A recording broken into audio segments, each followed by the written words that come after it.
On a Florent Bernard, connu justement aussi de Flaubert. Mais ça régale, je suis trop content de t'avoir dans Popcorn. Moi aussi, première fois, moi, je suis ravi. En plus, très bien entouré. Non, je suis très content, c'est très cool. J'ai eu la chance de faire, on en parlait juste avant, de faire le Floodcast. Bien sûr. Parce que c'est vrai que c'est une des choses pour laquelle tu es connu sur Internet. Floodcast, donc il y a un podcast animé avec Adrien Méniel où vous recevez donc, plein de personnalités, un peu de tout, de potes, de gens d'Internet. En fait, c'est un peu comme vous, quoi. C'est des gens d'Internet pas mal parce que c'est les gens qu'on côtoie, mais c'est vrai que le temps avançant, donc carrière avançant, maintenant il y a un peu de tout. Il y a des gens de la scène, des gens du cinéma, de la musique, tout se mélange, quoi. C'est quand que t'avais lancé, vous aviez lancé le Floodcast ? Cette photo qui a été prise dans ce bâtiment d'ailleurs par Luciole, pendant le Téléthon Gaming à l'époque, et c'est elle qui a pris cette photo. Ça fait combien de temps qu'on a fait ça ? 9 ans. Hein. C'est la saison, en septembre, c'est la saison 10. Ah ouais, la vache, quand même. Ouais, ça commence à dater. Mais vous êtes à quelle récurrence ? On est hebdo. On arrive à tenir. On n'était pas au début. Sérieux, ça fait 9 mois. Ah, j'allais dire, ça fait 9 ans que tu fais un podcast hebdo ? Non, mais on est hebdo depuis 2-3 ans. Honnêtement. Mais quand c'est même, déjà une catastrophe taf, en termes de santé. Oui, j'y arrive pas. Enfin, je vous le dis, mon visage en atteste. Mais surtout que vous avez fait justement une tournée, etc. dans toute la France. Ouais, on a eu de la chance. Enfin, on a fait plusieurs villes. On a fait l'Olympia. Et non, ça se passe très bien. On est très contents. On a une bonne relation avec les gens qui comprennent ce qu'on fait. Donc. Nous, par exemple, là j'entends le son est étouffé, mais c'est rien du tout pour nous. Nous, le nombre de fois où les micros n'ont pas enregistré, c'est une cata. Ultia, quand elle est venue, il y avait la clim, on était en hiver. Il faisait -8. On accueille très mal les gens, c'est catastrophique. On était frigorifiés tout le long comme ça, puis tu sais, du coup, tu peux pas. Tu penses qu'au fait que t'as froid. Non, c'est honteux. C'est de survivre, quoi. C'est comme ça qu'on pourrait résumer l'émission. Les invités, c'est de survivre. Et voilà. Mais non, c'est très cool. Je fais ça avec Adrien Méniel, qui est très très fort, très très drôle. Et j'ai de la chance de faire ça à ses côtés depuis quelques années. C'est coolos. Il y a les gens qui suivent forcément, parce que c'est vrai que grosse communauté autour du Floodcast. C'est vrai que pour les gens qui te connaissent pas du tout, ça fait très longtemps justement que tu es sur Internet en tant qu'auteur, scénariste, réal de pas mal de chaînes YouTube. Tu es passé par Golden Moustache entre autres, mais tu as fait beaucoup de choses aussi pour pas mal de YouTubeurs. Derrière aussi donc des séries, t'as bossé. T'es costaud, hein. En vrai. Je regarde ça, je me suis dit, mais t'as des pecs quand même. Ça fait 10 ans, les amis. Je suis là depuis tellement longtemps. On reçoit un vrai titan. Attendez, je vous parle d'une époque, c'était autre chose. Non, pas de... YouTube m'ennuie. Ah non, c'était autre chose. Moi, je suis plutôt dans l'autre team en disant que c'était quand même une cata sur plein de raisons. Mais non, je suis trop content. Mais surtout, j'ai pas lâché Internet. C'est-à-dire que moi, quand j'ai commencé Internet, c'était vraiment un tremplin. Alors, c'est très mal vu de le dire aujourd'hui, mais à l'époque, ça existait tellement pas de juste gagner sa vie grâce à Internet. D'ailleurs, je la gagnais pas, même à Golden Moustache. En vrai, tu vois, je survivais, mais je gagnais pas ma life. Et aujourd'hui, je suis trop content de pouvoir faire des films et en même temps, j'écris le roast de McFly et Carlito, je fais un podcast. De pouvoir faire un peu toutes les activités, c'est quand même assez chouette, quoi. Tous les trucs qui te plaisent, on va en parler aussi, parce que forcément, tu as mercredi dernier la sortie, donc ton premier film, Nous les Leroy, écrit, réalisé. Il y a un troisième ? Non, c'était déjà bien. C'est déjà bien. Écrit, réalisé, ça prend déjà pas mal de temps. Donc avec Charlotte Gainsbourg, avec José Garcia, entre autres, qui est sorti depuis mercredi, là, ça y est. C'est ça. Putain, c'est déjà bravo, parce que j'ai eu la chance de le voir la semaine passée en avant-première, et honnêtement, on est... Comment tu le pitcherais ? Explique-nous un peu. On est à la fois sur une comédie, mais en même temps, ça va toucher à des sujets qui nous concernent un peu tous. Oui, je crois que je sais plus si c'est... Parce qu'il y a à Montpellier, on l'a montré, il y avait Antoine, Daniel, il y avait Ponce, il y avait Ultia, il y avait Florence. Je sais plus qui a dit ça, mais que c'était pas tant une comédie que ça. Et c'est toi, hein, je crois. Même j'étais pas sûr, je voulais pas dire de conneries. C'est une comédie, mais effectivement, ça parle de la famille et... De temps en temps, on essaie de pas mettre sous le tapis les trucs qui peuvent être un peu relous dans une famille, des trucs sur la communication, le manque de communication. Mais en gros, le pitch, c'est une mère de famille c'est un moment qui arrive souvent dans les familles. Quand t'as des enfants, ils vont quitter la maison, ils ont pas loin de 18 ans, et elle se dit, mais en fait, je veux pas me retrouver seule avec mon mari, je crois que je l'aime plus. Et donc elle veut divorcer et le père l'a pas du tout vu venir et donc il voit sa famille un peu se péter la gueule, alors il dit on va faire une espèce de week-end tous ensemble et à la fin tu prendras ta décision et franchement si tu veux toujours pas je signerai pas de problème mais laisse-moi te prouver que cette famille est encore belle. Mais c'est pas n'importe quel week-end. Mais voilà, c'est un week-end un peu flingué et quand bien même sur le papier je suis pas certain que ce soit une très bonne idée. Et il y a les enfants, et voilà, les enfants ont une place très importante dans le film aussi, puisque l'idée c'était de traiter vraiment la famille en entier. C'est pas Charlotte et José, et il y a des seconds rôles. C'est vraiment les 4 ensemble. Mais cela dit, il y a aussi plein de seconds rôles, plein de gens que tu as dû recevoir d'ailleurs, parce que il y a aussi pas mal de gens de ma génération. On voyait Jérôme, moi, Il y notamment. avait Jérôme Niel, il y a Sébastien Chassagne, Adrien Méniel, Sophie-Marie Laroui, Justine Le Potier. On parlait d'une potière tout à l'heure, là c'est Le Potier. Et voilà, donc il y a plein de gens de cette génération, Gordon Moustache, etc. Des gens de scène, Benjamin Tranier, qui est très, très marrant aussi. Et voilà, et je suis trop content. Ça fait une semaine que c'est en salle, ça marche plutôt bien, donc on est ravis. Il y a pas mal de c'est refs coolos. un peu cachés aussi Internet. J'avoue que Ouais. j'étais un peu curieux de. Parce que j'allais voir, mais ce que ça allait être, parce Ouais, que ouais. justement il y avait ce côté ok c'est drôle et forcément je pense si tu as une famille qui divorcée etc il y a Ouais. des trucs qui vont parfois un peu plus parler, mais ouais on est dans l'entre-deux où il y a des vrais moments de vannes où tu rigoles et en même temps à la fin t'en sors. J'ai eu beaucoup de gens, déjà j'ai vu énormément de retours positifs quand même hein. Ouais, on est C'est, content, ça se passe Non, bien. mais les critiques, moi je suis addict à un site qui s'appelle Sens Critique. Ah oui, bah ouais. Et en fait, je suis addict, et c'est vraiment un site où les gens sont très durs, Ah ouais, voire ils même sont hyper Très condescendants. violent. Ouais, ouais. Les retours sont Il y exceptionnels. a un gars qui a mis un 1 sur 20 parce qu'il a dit il y a trop de retours positifs. Et j'ai fait Faut équilibrer. ouais mais c'est pas faux hein, c'est pas on n'a pas payé, tu vois, c'est pas. J'ai quand même répondu en commentaire comme un gros nulos. Je fais vous avez le droit de ne pas aimer mais ce ne sont pas des bots hein, Oh, il a ce sont touché des vrais gens. celui-là. Ah ouais, c'est genre mais moi tu peux te détester, il y a pas de souci, mais là accusé d'avoir triché, moi j'ai pas triché. Mais il y a eu une critique que j'ai trouvée magnifique. J'ai pas vu le film, mais c'est vraiment un film.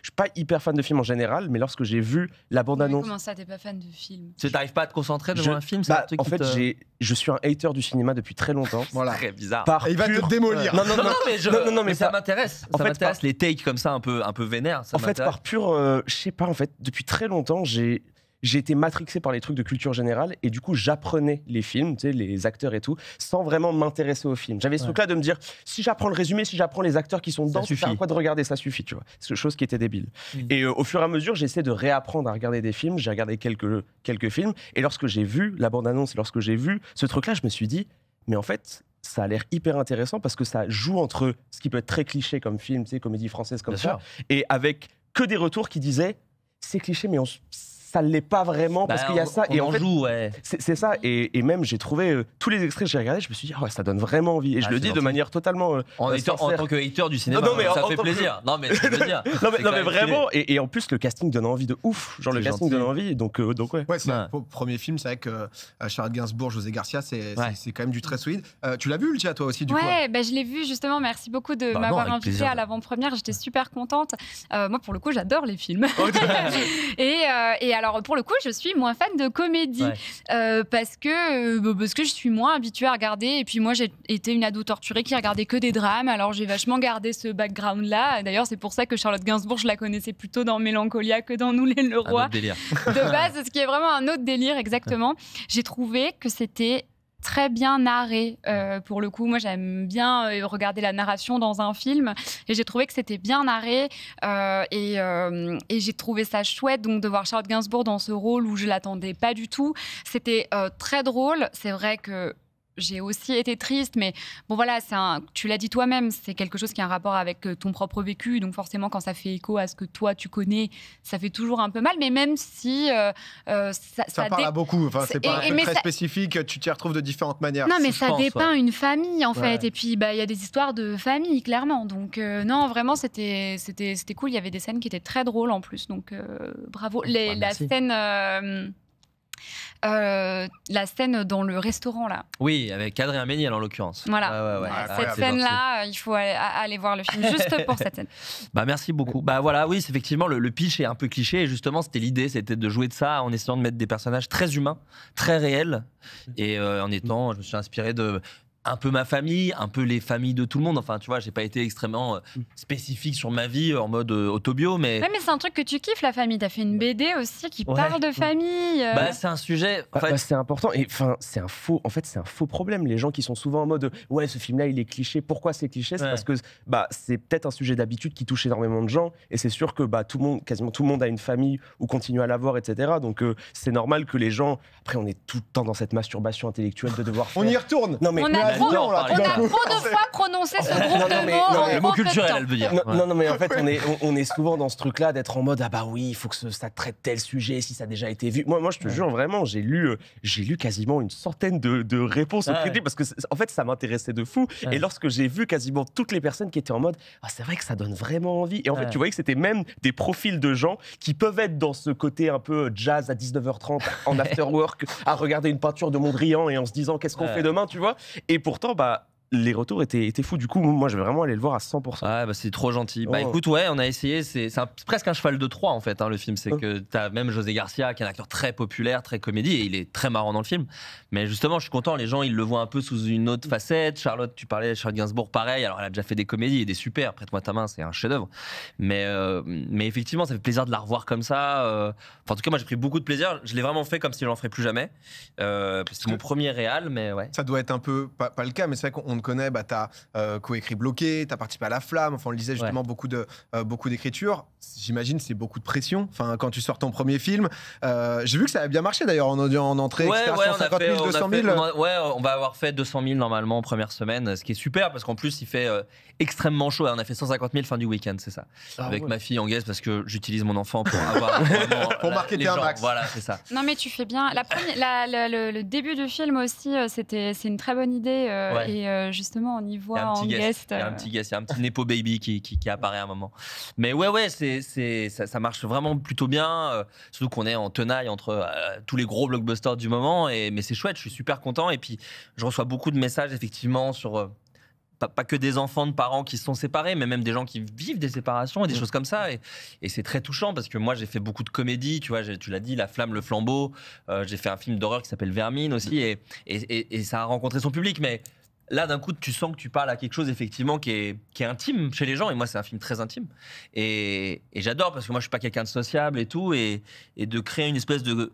Moi, les films, alors en l'occurrence, je suis presque le négatif de l'étoile, parce que moi, les films, ça fait un peu expression galvaudée, mais ça m'a vraiment sauvé la vie. Quoi, parce que au collège, moi, j'étais très seul, je me faisais emmerder et tout. Et j'étais pas sociable et tout. Et j'ai l'impression que dès que je regardais un film, je m'intéressais à une vie de quelqu'un que je connais pas, dans un autre pays, dans une autre décennie, tu vois. Ah ouais, mais s'évader et se connecter, même, tu vois. Moi, je voyais pas de psy, mais quand je voyais un ado à problème, des fois, je me disais, ah putain, mais c'est fou, cet Américain qui a fait un film des années 70, il parle d'un truc qui me touche moi en 2008, tu vois. Je suis pas tout seul. Ouais, c'est ça, je me sentais moins seul, exactement. Et c'est quoi s'il y a un seul film qui t'a marqué ou qui est dans ton esprit quand tu penses à un film? C'est très dur. Ouais, c'est dur parce que t'as les films de l'enfance qui ont toujours une place particulière. Moi, il y a un film que j'adore qui s'appelle Funny People, qui est un film très difficile d'accès, mais de Judd Apatow, qui parle de la dépression chez les comiques. Et c'est un truc que j'aime bien, qu'il parle. Mais effectivement, quand j'étais enfant, c'est les Jurassic Park, les choses comme les Gremlins, les choses comme ça. Ça a toujours une valeur un peu doudou. Mais tu vois, mon film, par exemple, c'est vraiment le film d'un gars qui a grandi avec Little Miss Sunshine, Le premier jour du reste de ta vie, Tandem de Patrice Lecomte. C'est cette espèce de comédie un peu émouvante. C'est ça qui est trop intéressant aussi dans ce type et dans l'art en général, le fait que chaque chose qui peuvent sortir en 2024, 2023 sont le résultat d'inspiration que toi t'as eu parce que bah t'as regardé ça et puis ensuite ça va Dingo et Max. Dingo et Max, j'en ai parlé dans le truc de Combini sur les DVD. Et Dingo et Max, c'est un film que j'adore. Ça pour le coup, c'est vraiment le vidéoclub là de Combini. Si vous voulez voir un peu des refs, etc. Oui. Flo, il envoie. Ils m'ont foutu dehors. Mais tu sais qu'ils m'ont foutu dehors. C'est-à-dire qu'à un moment, ils m'ont dit bon, il n'y a plus de batterie, Flo. Faut que tu partes, en fait. Ça fait une heure qu'on tourne. Là, Christopher Nolan a tout rentré en 20 minutes. Pour qui tu te prends, en fait. À un moment, tu peux peut-être te barrer. Mais non, c'était génial. Ils ont été adorables. C'était super à faire. Et je me demandais justement par rapport au scénario, est-ce que c'est un truc que tu as depuis longtemps, un peu en stock, etc., des idées, ou alors tu t'es dit, OK, il y a peut-être une opportunité de faire un film, je vais prendre 1 ou 2 ans pour sortir un scénario? Ah non. En plus, déjà, ça a pris beaucoup plus de temps parce que, en fait, c'est un petit miracle de faire un film. En vrai, moi j'ai 32 ans et en vérité les premiers films c'est rarement aussitôt. En tout cas c'est dur j'ai la chance de travailler depuis que j'ai 19 ans, donc il y a eu internet, il y a eu tout ça qui m'a donné de l'expérience, mais la vérité c'est que c'est un petit miracle quoi. Donc non, moi c'était une idée que j'avais depuis quelques temps, depuis que j'ai 25-26 ans, je pense, tu vois, donc ça commence à remonter. Après, j'ai 2 façons de travailler. C'est que moi, j'ai des carnets, des notes d'iPhone où il y a plein d'idées. Des trucs où des fois, c'est juste une sonorité de phrase. Des fois, c'est une chanson que j'aime bien. Il y a des notes, je les relis, ça veut rien dire. Tu vois, on se fait ça des fois avec des potes auteurs. Tu vois, on lit les trucs et vraiment, mais ça n'a aucun sens, tu vois. Et juste, serveur relou, tu vois, et d'un coup, en fait, ah oui, serveur relou, c'est parce que j'avais un serveur, et d'un coup, hop, dans le film, t'arrives à mettre le truc, etc., etc. Mais l'histoire en elle-même, moi, je pense que c'est depuis que j'ai 25, 26 ans, et puis, et donc j'ai développé ce truc-là, mais il fallait trouver un casting, il fallait que le scénario, voilà, il y a eu le Covid entre-temps, enfin, tu vois, c'est un art très difficile le cinéma parce que ça coûte plusieurs millions chaque film. Souvent, il y a des gens qui arrivent à faire pour moins, mais disons qu'en règle générale, c'est plusieurs millions. Et voilà, faut monter l'argent, faut trouver les gens, etc. Ça prend beaucoup de temps. Et puis, un premier film, c'est quelqu'un qui te fait confiance, entre guillemets, basé sur rien. Et voilà, donc c'est ça qui a mis un peu de temps. Mais honnêtement, moi, j'ai eu une chance bénie, quoi, parce que j'ai le casting. Pour un premier film, voilà le casting. Le casting, il est. Ouais, parce qu'il y a effectivement José Garcia, Charlotte Gainsbourg, mais même la liberté de pouvoir ramener tous ces acteurs et actrices de ma génération, tu vois, des Sophie-Marie Laroui, des Jérôme Niel, on en parlait, tout ça, des Baptiste Le Caplin, des Vincent Tirel, c'est des gens voilà, qu'on voit entre guillemets pas tant que ça, de plus en plus heureusement au cinéma.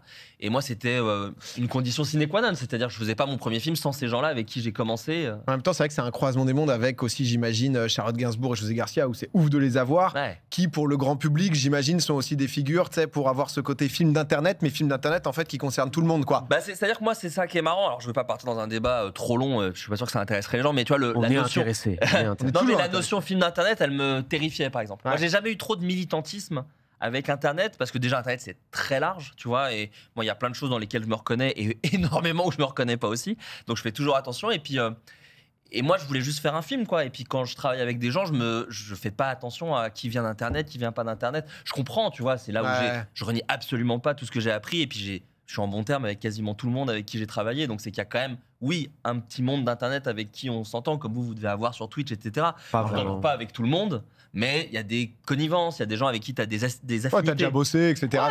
Des simples affinités en vérité.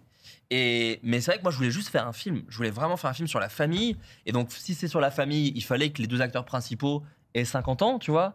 Donc j'allais, à part joueur du grenier, de toute façon il n'y avait pas grand monde sur internet, tu vois, pour jouer ces rôles-là. Et voilà, et moi on parle d'internet, mais il y a des gens du one man show, il y a des gens tu vois, de tout, quoi. Du théâtre. Ouais, c'est ça. Moi il y a Louis Rego qui est un mec qui est sur France Inter, tu vois. Il y a des petits trèfles à un moment justement je crois que c'est dans le répertoire, un petit ou pépéné, enfin des petits trucs justement et je t'ai entendu pas mal sur les interviews. Ce truc d'internet qui t'a quand même jamais lâché, etc. Bien sûr. Sans non plus être devenu un militant en mode je viens revendiquer. Parce que des gens le sont et le font très bien, mais moi je me suis jamais senti comme ça parce que j'aime pas les étiquettes. Déjà, c'est vraiment une phrase de trou du cul. Hein, je suis désolé, mais j'aime pas trop ce truc-là, tu vois. Non mais parce que je comprends ça. Tu veux pas que ça te colle non plus. Oui, à la peau. Et puis je trouve que ça veut rien dire parce que tu vois, quand je rencontre Jonathan Cohen et que je fais La Flamme avec lui. Bah, tu vois l'aisance enfin moi je vois un gars comme Adrien Méniel que j'ai rencontré sur internet, ou Jérôme Niel, on a quasiment de la même génération, on a les mêmes rêves, et c'est pour ça que quand il vient chez vous, chez McFly et Carlito, etc., bah c'est très naturel en fait, c'est pas qu'il vient d'internet, c'est juste un truc, j'ai l'impression, de génération. Le fait est qu'on a eu internet nous, mais en vérité tu vas voir sur scène des gens de nos âges.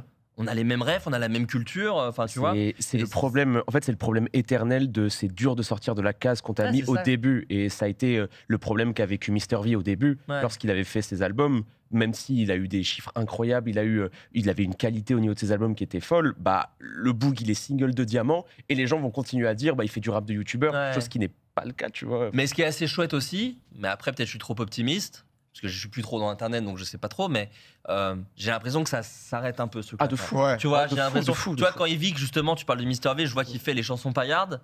Franchement, il y a 5 ans, je pense qu'il le fait pas parce qu'il se dit attends, non, la musique, je veux le séparer des blagues et je veux que tout soit clair. Et là, tu sens qu'il s'en bat un peu plus les yeux. C'est marrant, je vais le faire avec mes potes, on y va, quoi. Et il y a plus de frontières, et c'est ça qui est trop bien. Moi, je suis tellement ravi, comme vous faites. Dans le Floodcast, d'un coup, il y a Pierre Ninet ou Charlotte Gainsbourg, et on les entend. Comme on les entend nulle part ailleurs, et c'est ça qui est trop bien, quoi. Et je veux pas toujours comparer aux Américains et tout, mais eux ils le font depuis longtemps et c'est trop bien, quoi. Tu vois, il y a un truc assez libre c'est juste des endroits où on peut parler, où on peut s'exprimer, et moi je vois juste ça comme ça, quoi.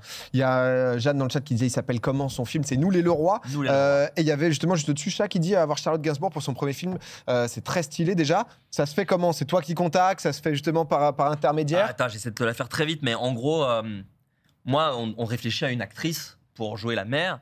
Et cette anecdote est folle en vrai. Ouais.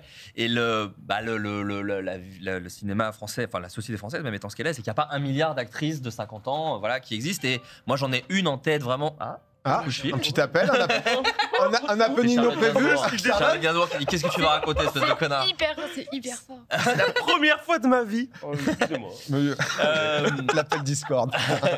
Et bon, bref, et je dis, bah, il faudra une meuf genre Charlotte Gainsbourg.